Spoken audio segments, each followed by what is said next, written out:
All right, we got Gary Vee in the house. Everybody knows Gary Vee because he's all over Twitter and Instagram and LinkedIn, and he's invested in Twitter and Slack and Facebook before they IPO'd. Gary's fun. We brought him on, and our goal was, let's ask him a bunch of questions that we're genuinely curious about, like which of those investments actually paid off the most. And it was a very, very surprising number, I thought. And we asked him about the mindset and what he noticed hanging out with people like Zuck or Logan Paul or different characters like that. So enjoy this episode with Gary Vee. It's a good one.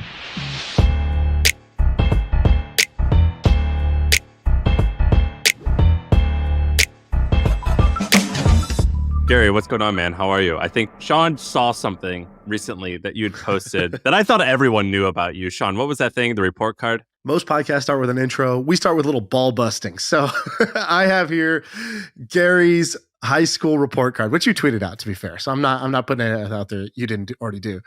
But I thought this is kind of amazing. So you tweeted out a picture of your high school report card. I'm just going to read off a few of your achievements. Gary got a C in ceramics, a D in English, an F in German.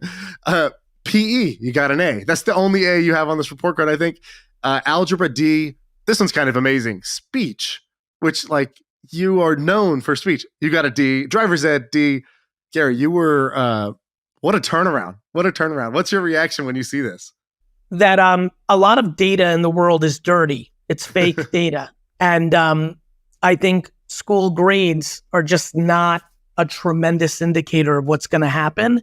The speech one is crazy. The report card I tweeted out was the recap of all 4 years of high school. So little fun facts to build on top of what you just said. I got an F in all 4 marking periods of German 1 freshman year. I retook it sophomore year. I got a D in the first marking period, and then proceeded to get all Fs, failed language my freshman and sophomore year. And in the state of New Jersey in 1994, if you did not pass 2 years of language, you could not graduate high school. So I walked into junior year high school and took Spanish 1 with all these 9th graders as a junior. And I had the pressure on, and luckily I got Mrs. Senora Kennedy saw something in me and forced me through the system. Otherwise it was over for me. But yeah, I mean, the speech one really stands out, to your point, Sean, right? Like to think that I got a D in speech, which was give a speech in class, right? Which I did well. It's just that I told my mom and I talked about this weekend.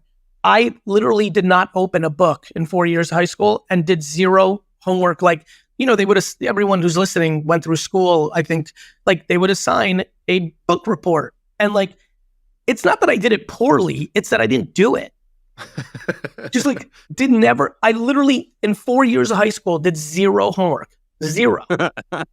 Like something happened where I just knew that, at that point, high school, I was already working in my dad's liquor store and selling a lot of baseball cards at shows, and just kind of, and it was, look, this is pre-internet. The world was different. I grew up in an immigrant family. We lived in we just moved to rural New Jersey.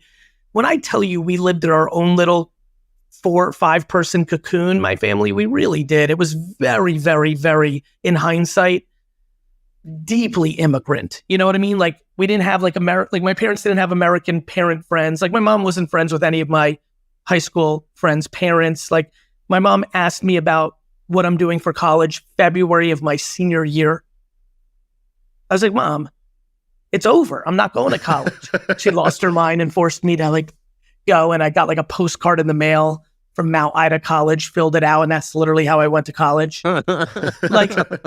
So, I think if I was growing up today, my intuition is that it would have been okay for me not to go to college, and it would have just all been handled differently. And honestly, I think my teachers would have said to me, I have a bright future, instead of saying what they did back then, which was, you're a loser, you're going to be a garbage man. That was the big thing, Sam, in the 90s. Your teachers would tell you you're going to be a garbage man, which I think is really crazy, because actually it's a very good living with a high pay, it has a high pay scale. Our friend just started a garbage business and he's doing $300,000 a year of income. Joke's on you, Miss Kennedy. Yeah. One of the things we do is always just, what are you excited about? Like, what products are you seeing? What people are you seeing? What cool stories are you seeing that are kind of, that you're genuinely excited about? Have you guys seen Break the Web? No, what's that?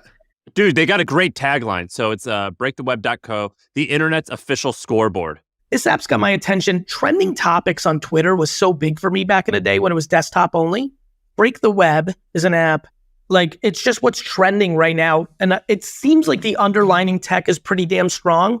Like, you know how everybody loves to throw around AI or this and that. And you're like, if you're smart, you're like, this is just a collection of APIs or anything. Like, this one's a little bit better. And like, I don't know, I've put it on my home screen, which is not something I've done in a long time.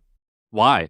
Why do I like it? Well, yeah, I mean, it's like, I'm looking at it now. You just showed it to me. It was all the news stuff. I don't really pay attention to, I don't like yours. I saw the word Gaza, Trump, and like 5 other words where they're important, but like, I'm not going to like read like news. First of all, great observation, brother. For me as well, like, honestly, something that's on my mind is everyone needs to consume less news because all it does is push fear and negativity. And like, it's just so scary, like how fucked up that is. So it's funny, same, brother. I don't really click into that stuff. So right now it's brand new. And when I met with the founders, I only met with them for like 10 or 15 minutes. I asked them real quick, I'm like, can we get this categorized out? And they're like, yeah, that's on the roadmap. Like, I need pop culture and consumer trends. So like, to me, I'm like, when I look at Madonna fan, I'm like, what is that? You know, Madonna mistakenly scolded a fan. Again, right now, what's interesting though is that it's a great indication of where we are in society. Like back to when Twitter trending topics, it was less political and it was really valuable. Like the reason I like it, or the potential of it, and obviously we're in an election season, so now this will get eaten up. To your point, Sam, on this stuff, but it is an indication of the pulse. Like, I'm always looking for what's the indication of the pulse of what people give a fuck about. Dude, so these guys, so it looks like it only has 90 reviews. Oddly, both of these guys used to work at a bakery. The CEO worked at Pete's Coffee. The other guy used to work at Specialties Cafe and Bakery. So they're both lovers of baked goods. And then they decided to launch this. It's 3 years old, though, but it's not popular yet. What's your prediction? This thing's going to be huge? There's no prediction. Back to shooting the shit, to your point, Sean. I'm not overly like, oh, Break the Web's going to be the best. The concept of date. So I have a new book coming out soon this year, right? I finally feel like I've synthesized what I actually do. Like long form Twitter. I think literally have a meeting today where I'm going to post my 100 most successful YouTube videos on Twitter here over the course of the next couple months. Try to stagger it a little bit because it's just very clear that Twitter it's going to push it, right? I don't know if that's going to work. I think I agree they're pushing it, but I just don't find myself using it that way. Yeah, that's a great call, Sam. Like what I know is that I never have an interest in guessing if something's going to work. I have an interest in executing on anything that might work and then dealing with the ramifications of the upside. Why guess when you can test for cheaper than it's almost cost to guess, right? Like it's not expensive to take your best YouTube videos and have somebody repost. That's a easy way to learn. Because you talk about day trading attention, right? All trading is mispriced assets. That's right. And I would argue that attention is the most mispriced asset right now that most impacts everyone. All right, everyone, really quick. If you've heard this podcast before, you know that Sean and I think that the most important skill set you need in business is copywriting. And so what we did was we went through all of the podcasts that we've done. It's like 500 of them. And we found all the best copywriting tips, our resources, our frameworks, our templates. We aggregated all of them into one simple document so you can skim it all and get everything that we've ever talked about with copywriting. It's in the link below. It's awesome. Check it out. So why is that? There is nobody that will ever listen to this that doesn't need attention as a currency to achieve what's in their stomach. Whether they want to raise money for their PTA, be president of the United States, get more listeners to their podcast, sell their sneakers. They're the only asset class that I think is universal is attention. Even a parent trying to home parent 2 children need their kids to listen to them to be able to get the message across. The currency of listening or consuming is profound. And we're living through the mass fragmentation of that, right? If you think about, let's use parenting. It was a lot easier to get your kids to listen when in 1954, 80% of families sat down and had dinner together for like an hour and a half, and you did it, right? And like, so those parents were able to message in a very interesting way. Whereas now they still can, and we have technology. You can send a text or a Sam and Sean clip to your kids to get them to think of something. But there's also so much supply right? With the demand side being the same. There's only so many hours in a day. Now, the human brain, I think, has capacity to keep a lot more information than we think. Nonetheless, for me, more narrowly, as someone who loves business and loves, to think about it, it doesn't matter what you're selling, and it doesn't even matter what you're saying until you first get their attention. And then everything is about what you're saying. Right. What's interesting to me is I think of it in the acronym I use internally at VaynerMedia is PAC, platforms and culture, right? And so Break the Web plays in culture, right? Like there's two different currencies that I think about constantly, or two different frameworks. One is platforms. What are the top 25 platforms that have people's attention doing? What do they care about? From Snap to Pinterest to LinkedIn to YouTube, even within themselves, YouTube Shorts differently than YouTube. This collective of like 15, 20 places, right, that really have, quote unquote, the attention. What are they up to? How do their algorithms work? What are their features doing? And I think about them on a day-to-day basis, right? And then I think about culture. Like, what is the slang? What is the things of interest, the people of interest, right? And then it becomes a framework of like what's overpriced and underpriced execution. So, for example, I think Super Bowl is the most underpriced media in the world. It's very hard to get 130 million people to watch 30 seconds of a video and actually want to and pay attention to it, right? So that $7-8 million VIG, I think, is great. The problem is the creative is the variable of success, right? So the media might be a great deal, but if your 30-second video is forgettable or stinks, or you overpaid for making it, right? Verizon paid Beyonce to be in that commercial. If they paid her $500,000, I think they stole her. If they paid $40 million, I think they overpaid for her. I don't know what the number is. My guess is it's somewhere in between. But that is basically how my brain works and how I think about communication and marketing and brand building and perception changing and just the whole world. It's how I think about the world. Have you guys seen, let me ask if you guys have seen this in terms of cool shit. So Perplexity is awesome. But they have this new thing. I didn't see them talk about it a lot. It's called Perplexity.ai /podcast. They've come out with a daily podcast that's 5 to 10 minutes long, that's written by Perplexity, and it has beautiful background music. And they've got this British guy. Have you ever seen those like Planet Earth videos where it's like, now we see the mother cheetah go David after Attenborough. yeah, they've got this voice that sounds exactly like him reading like the script, and it sounds awesome. The voice is powered by this thing called 11 Labs. Dude, I went to 11 Labs, Sean. I uploaded a ton of our voice, and I was like, fuck it. Let's just see if I can make a podcast. It's the best thing I've ever heard. Have you guys seen them come out with this podcast and see Gary, these voices? if you ever want to see Sam speak Hindi, 11 Labs made a clip. They just translated the podcast, auto dubbed it using AI into Hindi, and it's phenomenal. By the way, it's something we've been working on for about a year. Like, I think next year is the full year where like every single thing I do, every video, every language, like we're there. Dude, I haven't seen the podcast, but I just took note. Like, I can't wait to listen to it. Like, look, it's so good. And they've not made this has not been like a big hoopla. They haven't done, I randomly came across it. I was listening to it. I'm like, I'm going to listen to this every day. This is great. It's David Attenborough telling me about like the news. It sounds awesome. Which language you going to do? Should we do Hindi? Is that the one? I'm doing everything. Like, yeah, if you're going to do one, you might as well do all. Yeah, just like, I just think that, I also think like everyone's going to go after the big, like, for example, I get excited about Portuguese. I'm like, fuck it. Everyone's going to go to Mandarin and Hindi and like the big number, I'm like, I'm just going to own Portugal and Brazil.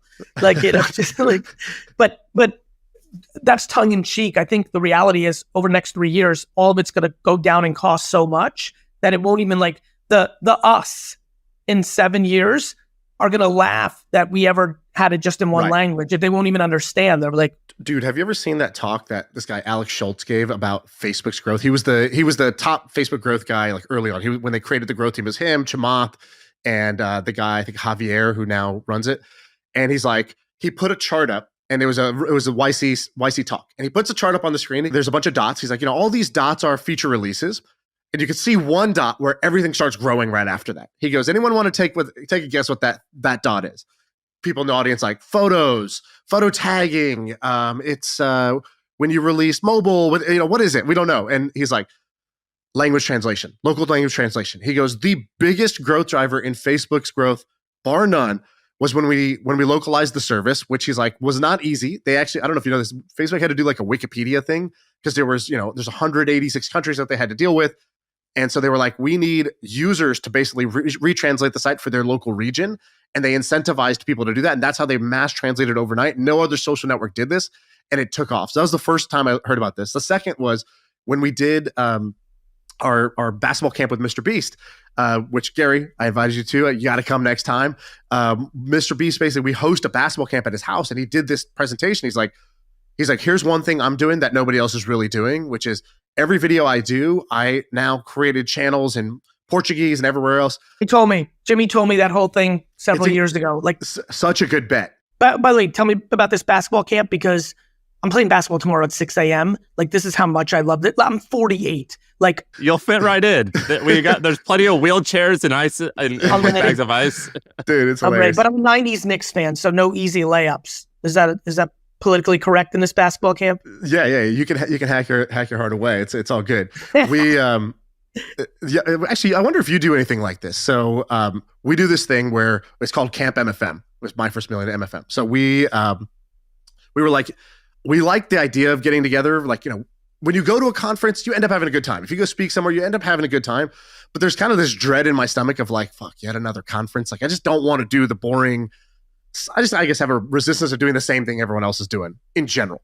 And so we were like, how do we get the benefits of going and networking without ever calling it networking or a conference or anything else? And so we created basically an adult summer camp. It was like, what if for a weekend we just rented a house? And in this case, we actually just stay at Mr. Beast's house now because he ended up wanting to come.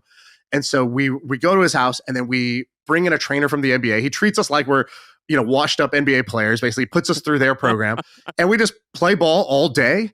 When is it? One just happened, but it was big. It was like the founder of Airbnb, Mr. Beast, all these guys. Joe's the best.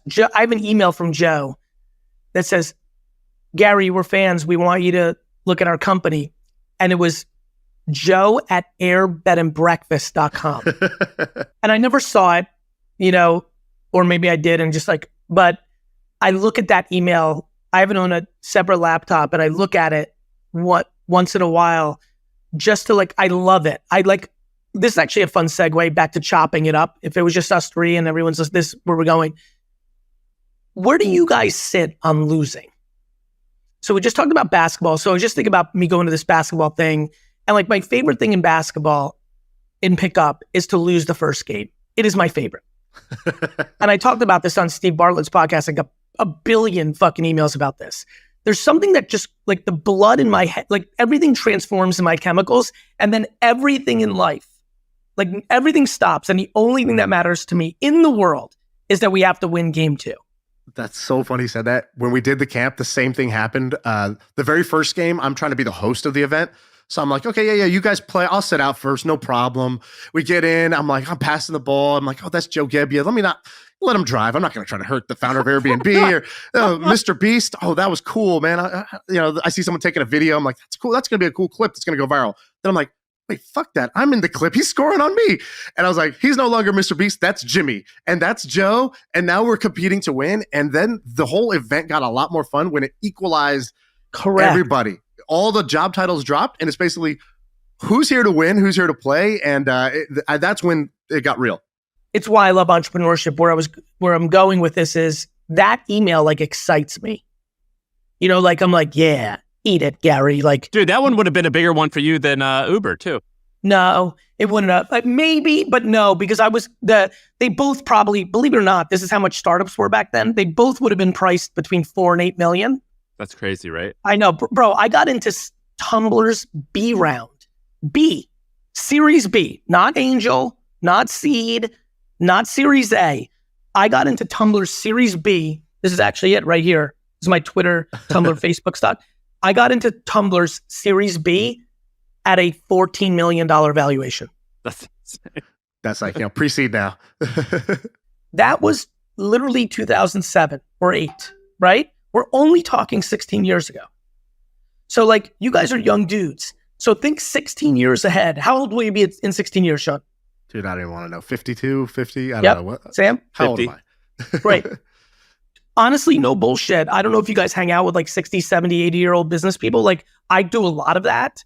because it's the best. I mean, to me, the two extremes are the best, right? Hang out with the 17-year-olds that are like listening right now, shitting on all of us, saying, these fuckers are going to wait till they see what I'm going to do. And then 73-year-olds who are like, just like the amount of 60, forget it, I think is like literally children. 70 and 80 to me, just it's stunning to me how many 73, 75, 77-year-old businessmen and women I know that go at it because they love it. It's still what they do.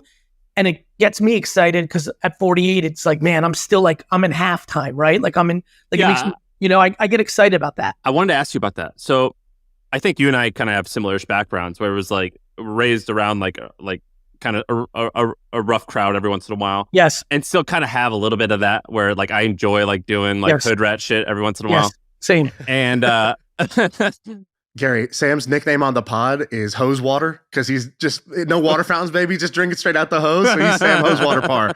Dude, I'd love to. Man, hose water was it's the best, dude. Summer hose water. I drank out of the hose literally from 1982 to 1989. Dude, I peed in the backyard more than I pee in the toilet. 100%. Yeah, they used to call me "Look Ma No Hands" like every day.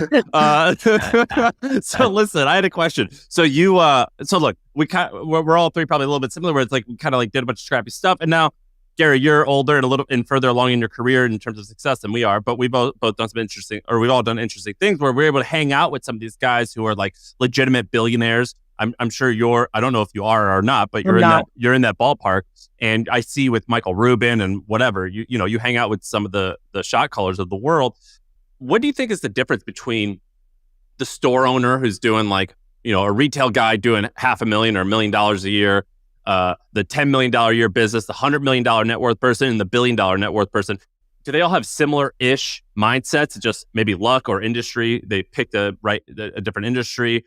Yeah, two things. It's 1234. I still don't know why 1111 has everyone's attention and 1234 doesn't. The 1234 is just so cool. Anyway, should we make a wish real quick? I don't know if we should make a wish, but we should start a trend and try to make 1234 matter for entrepreneurs. That's a really fucking fun question, Sam. My brain, as you were asking it, goes immediately focused on 1, 2, 3, 4. Well, yeah, I just happened to look over and see it. I've always thought about 1234. I've always thought it was interesting that it has no pop culture relevance. I believe the first thing that goes through my mind on this question is risk tolerance and fear, right? By the way, Gary, I think it's fear. I just had an idea. 1234. I get it. I got to use it. 1234 should be where you shoot your shot. I love that. When you see 1234, that's when you got to send that text. You got to send the tweet. You got to send the email right there. That's the idea for 1234. We can make this a thing.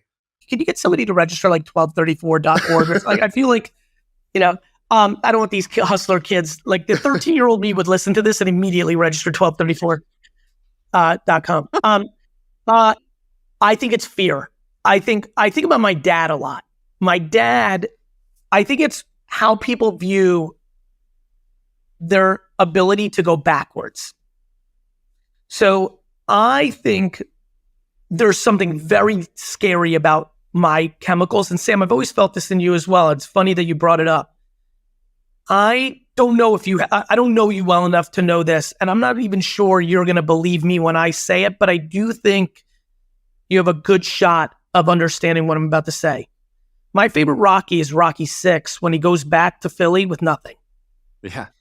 Sean, there's something so weird in me, and it's almost like, am I sandbagging myself? Like, I'm going to be very vulnerable here. Like, I don't view it as like I'm cool. I actually view it as I'm potentially flawed, right? Like, there's something in me that romanticizes being okay with it all falling down.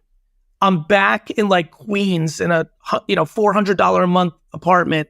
The entire internet is like, see, he was fucking overrated. I told all the people that love me, all the friends they have that don't love me are like, see, your fucking guy was a loser. He fucked it up. He sucks. I don't know why I like that, but I believe, Sam, to answer your question, it's something to do with that chemical. I believe the people that, I think you brought up some good stuff. I think a lot about if my dad had a supermarket instead of a liquor store, I would have taken that to way bigger heights because liquor you couldn't ship it. And, sure. like, that's like the luck component. Yeah, there's a ton of serendipity.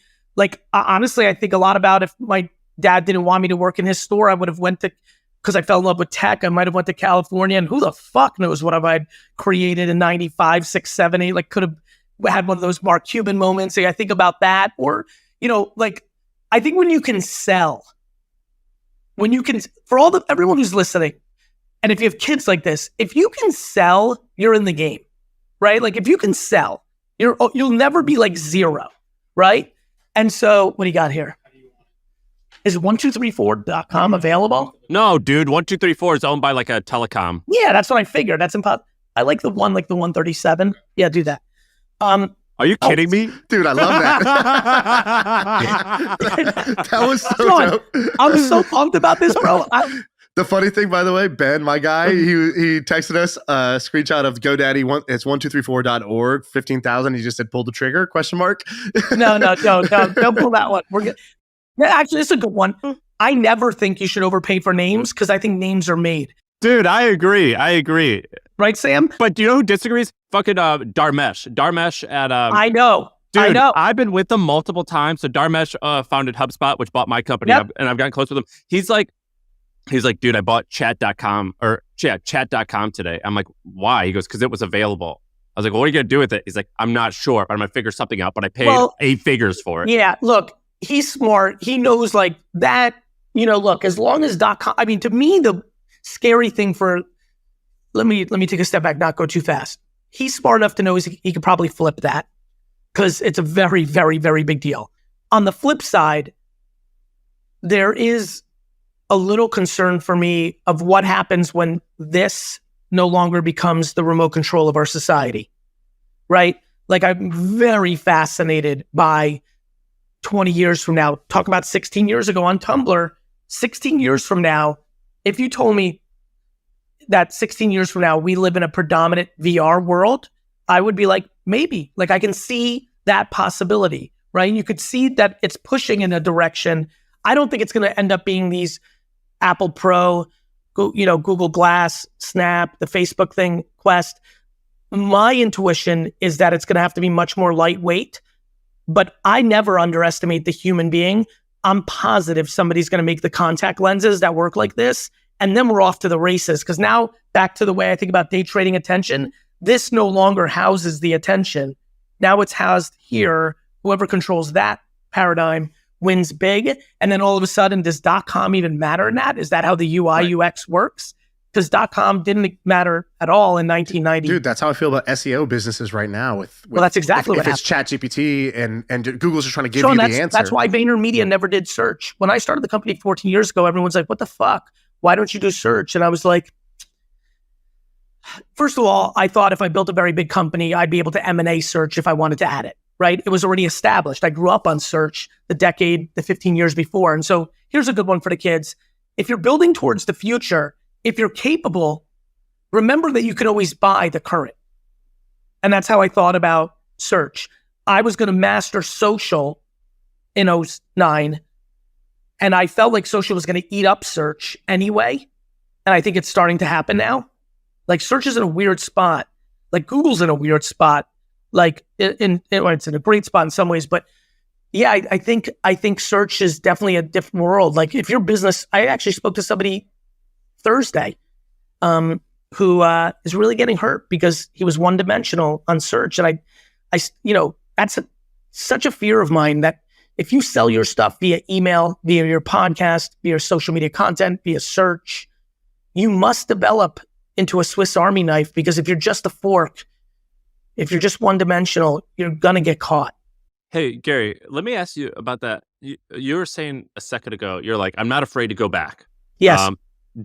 So like the way that I run my personal finances is I've got like my safety net. So I've got this like account that has enough money that I'm good forever. Same. And so that's in Vanguard and bonds. And so it's like, I've never touched that. And then anything above that amount, I'll bet it and I'll like start new shit. Same. And so you're talking about like, you don't mind going back, but it sounds like that's not exactly how you run your finances. So do you have like a safety net, and then anything above that, you're like, dude, bet it. Or do you just use profits from Vayner to make these bets? How does that work?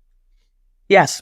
I'm comfortably transparent. My I'm very fortunate. So my zero is $1 million, but that's it. That's it, Sam. Wait, so you only keep $1 million in your like liquid portfolio? That's your safety net? No. I have other things. Like I have money in all sorts of places, but I have this one place that has $1 million, and literally everything else is in play. Wow. Now, Sean, I want to paint a very clear picture here because I don't want to create hyperbole. I haven't bet everything on everything, but if I ever feel the way I felt about Facebook in 2007, when I had $236,000 in savings, I put $200,000 into Facebook, right? If that ever happens again, like I'm willing to bet very large, because that feeling, similar to the feeling I felt about the internet when I saw it in 95, similar to the feeling that I felt about Friendster, MySpace, that little like, oh, the internet's changing. I look for those moments. And, again, I'm willing to go big. But to your point, Sam, like, it's not like I'll go to 0-0. $1 million is a lot of money. And especially if you're capable. If you're capable, like, I don't know, like, I feel very and a reputation. Yeah, correct. I also think about Face Off, like where you change, like, I have like these very like deep, Sean, it goes back to like wanting to win the basketball game. Like, I think the worst thing for my love of entrepreneurship that's happened is what Sam just said. I no longer can do it without anyone knowing.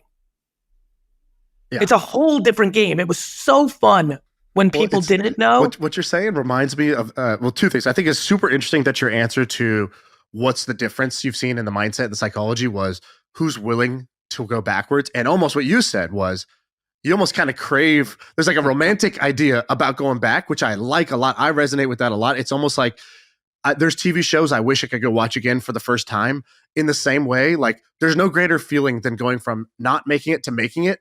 Once you've made it and you try to make more, it doesn't have the same thrill, adventure, satisfaction, self-respect. You have to almost go into different games. Like I worry about that. Like I don't worry about it, but I sense that there's a day where I talk a lot about never retiring and dying at my desk. And then there's an equal part of me that realizes that I'm very wired in a way where I just might wake up at 79 and be like, you know what? Like, I'm done. I'm just going to focus on my grandchild's I don't know. I think we're all very, I think we underestimate how long life is. I think we underestimate our capacity to make hard decisions to different directions that we can't see along the way. Then there's back to luck. And, look, we lived through a lot of prosperity. The three of us have gotten very fortunate of where we lived during what era, right? Like there's a lot going on in the world. Like, there was people in the roaring 20s talking shit like this over dinner. And then, a very challenging 30 years punched them in the face, right? Right. It all seemed so great in 1927. America was on its way. It's going to be awesome. And then, a massive world war and an atomic bomb and Korea and Vietnam and social unrest. And so, all these things are like fun to think about. It's like fun to like romanticize about the future. But I will say this, I'm actually going to ask you guys this. What do you think your personal relationship is with gratitude versus taking for granted? I changed on that. Once I actually sold my company and was financially free, and then like 2 weeks after the sale of the company, the CEO got into a life-threatening accident. And I was like, oh, that could have ruined my deal. And like everything, like this all could have been ruined. And then I like hit like some threshold. I'm like, dude, I did not work any harder than anyone else who have done similar things but failed. This is 100% luck. And I'm so grateful that it just has worked in my way in many ways. I feel like I am the luckiest guy around. And it just seems like I'm so gracious for the luck that I have. It's awesome. It's changed more to where I've just been gifted this, and I'm so lucky and I'm thankful. Good for you, Sam. Sean, where are you at with it? I have a different, so to me, I'm like, all right, I think people make a mistake. They're grateful in the macro. So if you say to somebody, you're like, what are you grateful for? Almost everybody. my family, my Yep. health. Yep. And to me, this is I'm not saying they're wrong. Obviously, those are great things, but it's sort of like when a company says our values are integrity and excellence. It's true, but not useful. It basically leaves no register. And so my focus is, how do you be grateful in the micro? Meaning, can I be, if I'm in an elevator, can I find something in that moment? Can I get a practice rep of gratitude in that? Because that actually shifts me. When I can take a breath, be grateful for the fresh air, I can look at something my kid is doing and how silly they are, and just in that moment find something. And if I could do that, 10, 15 times a day, that is, like the antidote, Yeah, I think that's how macro and micro work together. I really do think of it as being alive. Like, just thank you for that I didn't die last night. Right? Like, to your point, I think when your macro is that, I think I love what you said. You're just talking about applying. Yeah, that's how I apply it. Exactly. Right? That's my relationship with it. Yeah. That's right. But like, if you're getting to that place, that's how I live. I'm like literally, like, it's like a nice sunny day in New York today. And I'm just like, yeah, that's awesome. Right. Like just choosing positivity. Like, I think people have been so sucked into like focusing on what they don't have or what's not going well. Naval has an amazing definition of happiness, by the way. I don't know if you've ever heard this. He goes, happiness is what you feel when you don't feel like anything's missing in your life. Right? People think happiness is something you got to achieve, something you got to go create, something you got to get. It's like, you think you need to accumulate things to have happiness. And he's like, actually, it's just when you're not focused on what's missing. Well, that's right. I think simplicity is just so fuck, man. It's so right. But your life is not simplistic. I mean, I don't know what your personal life is like. I don't know if you have multiple homes and what you own, but your professional life is not simplistic. I'll tell you why it's simplistic. I'm not attached to my professional success or who I am. I'm like in a very weird place with my winning and losing and my Gary Vee of it all. Like I care so much, but it's a game. My professional life is a game. Right. I don't want to be unhappy. Like, I fight for happiness too much. And I think it is in the simplicity. You're right. The day-to-day is chaotic. There's meeting after meeting after meeting after meeting, right? But I like it. I like juggling 17 balls, and I'm not upset about the 13 that fell on the ground and broke. And more importantly, I'm not worried about the people who are watching me juggle boo when the ball breaks. That I think is massive. Yeah, but when Theo Von makes fun of you, it's pretty hilarious.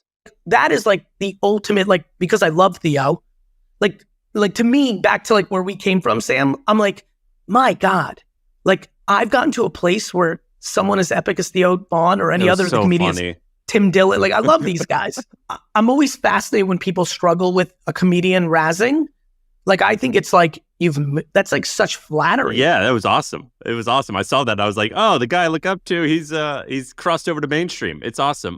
Sean, what were you going to say? Well, I want to ask two questions. One, you showed those stock certificates on the wall. Speaking of winning, I saw, you invested in Twitter in 2009, Slack pre-IPO. I think the Liquid Death guy used to work for you. Yeah, literally worked at VaynerMedia the day before he started Liquid Death. Facebook pre-IPO. I'm curious, what investment was the best investment for you? What paid off in terms of you've made a bunch of bets, right? And those are the winners. Facebook. I haven't sold one share yet. Oh shit, that's insane. But that goes back to that goes like insanely good. Yeah, that goes back to jockey over horse. I tell all my friends, like, who get into investing, I'm like, man, they're like, what have you learned? I'm like, what I've learned is when I only invested in the person. When I've hit this new state where like I'm really trying to be obsessed with the person and the idea, and if either one isn't like an A+, then I'm like, right? You said and or and right? And, okay, but jockey if I and the horse. That's right. But if I or it, fully person, not idea. What year did you do that? Did you do that deal? Facebook, like 2007. Oh my God. So, I mean, I don't even know what you'd be up 400 times. I don't know. I mean, a lot. 100x at least. I want to get your rapid take, because I know you've, one of the things we do on this pod is we kind of, we love anecdotes and also little insights on people that we think are wired in an interesting way. Maybe not even the way we want to be wired, right? Like, we think Elon's really interesting. We don't think he's perfect. We think there's a bunch of things he does that are cringe. We think there's a bunch of things he does that are epic. So I'm curious, you've bumped into or have studied or have an opinion on any of these people. So I want to go rapid fire. See if you have something, give us like either an opinion or a story. So is this from outside observation or Either one. I met them inside observation? Either one. Or if you have nothing, you could say, pass, I don't have anything on them. Right. All right. So first one I want to do is Zuck. You've talked about Facebook and the jockey. Give me Zuck. Dude, I think he's uncomfortably underrated. Like, he's the only person that I met back in 2007. Like, in this era, now I think it's getting more obvious, but he understood attention. He literally tried to buy Twitter. He bought Instagram. He bought WhatsApp. He tried to buy Snap. He just understood attention was the only asset. And he's so nice. He's a nice kid. Like he's just a very simple, nice kid. I'm happy with the way things are going for him a little bit right now. Like, people can see how like doofy he is. Like, you see him like in the corner of the UFC thing, and you're like, this is just a nerdy kid who's like, you know what I mean? Like, and he doesn't give a fuck. Now, people will think it's because he's got $1 trillion, but like, it's just, he's just like a dentist's son from Cadet. Like, he's just a fucking nerd with no bad intent who fucking spent his childhood coding, which put him in a position, right? He put in the hours. I'm a fan, man. I think he's a very good operator. And the reason I've never sold a share of Facebook is I've been committed for a long time in this in my own mind, which was I'll never sell until he's gone. Logan Paul. So do you know that Logan Paul was starting to emerge very little on Vine when VaynerMedia for Virgin Mobile did a campaign called Finding the Next Vine you guys Star? kind of discovered him, right? Like, when he was, I think he had like 15 or 18,000 followers at the time. It was crazy. And by the way, full disclosure, Jerome Jarre, who was one of the 10 most followed people on Vine, who was my partner, Jerome and I launched the first influencer agency called Grape Story back in 2013. He was the one who said, you know, he let me pick from 3 people. I think all 3 of them got big. But I think Logan is, he grew up in the limelight, right? You think about like what happened in Japan or all this stuff. Like, it's tough. These kids you think about child stars. When we grew up, we all knew that like child stars would be fucked up, right? And now I think like everyone's going through that. The limelight is hard. So I think Logan is well-intended. I think he's very entrepreneurial, like very entrepreneurial. And I've always thought of him as like a Marky Mark or a Fresh Prince or The Rock, meaning I always watched him from afar, and as I got to know him a little bit, I was like, okay, this kid is Logan Paul today, just like Marky Mark was Marky Mark before he was Mark Wahlberg, just like the Fresh Prince of Bel-Air, what Will Smith was before he was Will Smith. I've always thought that Logan would cross over, and he has obviously with WWE in a lot of ways, and I think that will continue. Like, if you told me Logan is like an action star and is like at the way John Cena was at the Academy Awards last night, like, is Logan doing that in 15 years? I'm like, that makes sense to me. Dude, that's how he's wired. Sam, he's only 28. He's only 28 years old. The dude basically, like, when he was 14 or whatever, like, he won in the social media game. Now and then think about the pivots, right? Both him and Jake, but think about the pivots. Now he's got Impulsive, so he's got the podcast where he's super chill. It's the opposite of crazy Vine prankster guy. Yeah. He pivoted to like, he's the guy asking questions. He's inquisitive. He's curious. He's got like, the popular podcast, goes WWE, becomes the champion in WWE, creates Prime, which is going to make him a billionaire by the time he's 28, 29 years old now, because Prime is probably going to be worth tens of billions. If they did, I think, $2 billion in sales last year. I'm in this world. Like, Prime is definitely like a 2, depending on the time they decide to trade it. It's 2, 3, 4, 5, 6, 7 billion. That high, 7. I talked to Mr. Beast, and he was like, 20 billion is where Prime is going. Like, that would be very, very. I mean, that's like, look, I never underestimate Jimmy's foresight because he's great. I've known him a long time. But just being in M&A at CPG levels, my intuition is that they won't be patient enough to get to that big of a number, right? Like, the beauty is they're not operating. The other guys are. I know. But the other guys operating are they're pretty young too, though. Yeah, and more importantly, shit. Like I said, shit changes. Like, everything's ha ha ha until it's actually in front of you. It's all kicks and giggles, and we're going to 20 until you fly to Atlanta and Coca-Cola actually offers you 5.9, and you've got to sit there as KSI and Logan and those guys and say, okay, if we say yes, because you know what they're going to say. You guys are like this, so you're going to really understand what I'm about to say. You know what they're going to say? They're going to say, we could do this right now, and then in 24 months, start a new thing, a shampoo or a deodorant and sell it to Doug. Like, so I think it's it'll be interesting to see how long they hold their breath. And don't forget, one bad year, you guys know this, how businesses work. One bad year takes a lot of leverage off the table in a negotiation. And so, they'll be thoughtful about that, because no matter what you are, once you saturate distribution, and don't forget, they're selling on something that's more like Supreme. Right. They're selling on cool. Cool, yeah. Right? Kids are buying it literally to drink it for the status symbol, like a fashion brand. And that can only last so long. Z Cavaricis were only cool for so long. Those are The fuck great, is great points. Zika? That's the point. Me and you have no fucking Damn, that clue Z what that is. Cavarici reference was for all the Jersey boys that grew up in the late 80s, early 90s. People will Google it. They were the hottest jeans pants. If you didn't wear your Z Cavaricis, you were nothing. I didn't have them, by the way. I was in a great life, but they were fucking it. You just compared Prime to Jinko jeans. What were you gonna say, Sean? Well, I asked you a bunch of names that are, basically names that people know. I'm curious, who do you think is dope? Who are you learning from? And who are you kind of admire? Who do you admire? Who do you learn from? Who are you inspired by? Because, okay, a lot of people are inspired by Gary Vee.